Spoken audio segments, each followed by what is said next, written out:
Thank you for joining this course on effective leadership, resonant leadership, and how to inspire it in ourselves and others. We'll be going through a number of modules, but in this first one, I'm going to introduce the concept of what is effective leadership. What is the kind of leadership that excites us and make us wanting to bring our game? What I can say is that outstanding leaders know that the music of leadership is emotions, and that people who are really good at leadership are able to help inspire and help us manage our emotions in the process. But I can't convince you of this because 60 years of research in social psychology has made it clear that you don't convince people of things by rational arguments. You convince them by emotional arguments, and then you use rational arguments afterwards to make yourself feel better. But I can help you think about it through an exercise. So I'd like you to get a pen or a pencil and a piece of paper. Have two columns. On the top of the left-hand column, write the name of a leader you've worked with or for in the past that brought out the best in you. Somebody who was exciting to work with. Somebody who, if they took over a different division of your organization, you'd seek a transfer to work with them. If they started a project in the community, even though you're very busy, you would volunteer to work on it. Somebody who you really enjoyed working with. On the top of the right-hand column, I'd like you to put the name of a leader you've worked with or for who did not bring out the best in you. Somebody who you thought was a lump. Whatever they got paid, it was too much, even if it was a volunteer organization. And then as you think of those two specific people, and to make the exercise work, you have to think of specific people, start to remember what it was like to be around them. What did they typically say or do? And under each person's name, write a few observations about what they typically said or did and how they made you and others around them feel.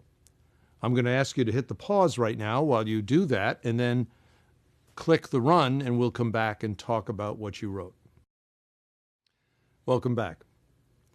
Let's first look at the leader on the left, the one who brought out the best in you. In having this discussion with a lot of other people over the past few years in many different organizations, one of the things I'm struck with is how people say, and you might have written this down yourself, well, that person excited me, they empowered me, they inspired me. It was fun being around them. They valued me. They helped me to understand where I was in the bigger picture here and the purpose. They helped me to find a meaning in what we're doing. They trusted me. They engaged me personally. They asked me questions. They protected me in certain things. They encouraged me to take risks. They engaged me in ways that a lot of times people wouldn't. They made me feel a real part of things. They challenged me. Again, they excited me. Sometimes they were very competent in what they were doing, but a lot of the time it was something that they were doing with me. And they seemed to have the same kind of impact on most of the other people around that they interacted with. If we contrast that with what most people say about the person on the right, what did they typically do? Well, they were micromanagers. They blamed us for things, but they took the credit. They were demeaning. They were hostile. They were negative. They said things that made us feel like we didn't want to be there. They treated us like a resource, a human resource, not really a person. And in a lot of ways, they were very narrow or very self-centered. These kinds of answers are things that people often talk about when they contrast these effective, these leaders who brought the best in you compared to others who were less effective in bringing out the best in you. What could we learn from this? First observation of this module is that you know what great leadership is. It didn't take a whole lot of time for you to think of a person to put on the top of the left-hand column, the one who brought out the best in you. You know in your heart what great leadership is. Now, you're probably sitting there saying, well, why is he getting so excited? Since 1970, I and my colleagues have been doing these studies where we try to differentiate outstanding and effective managers from average and poor. And we can. And we've done this in managers and leaders in public sector, private sector, nonprofit, large, small, in over 94 countries of the world. But if we look at the data sideways, we come to a very alarming observation that about 50% of the people in management leadership positions aren't adding value in anyone's point of view. Another 20 to 30% may be adding value in one person's point of view. That means that you could take 70 to 80% of the people in management jobs in your organization out of their management role, and the organization would function more smoothly.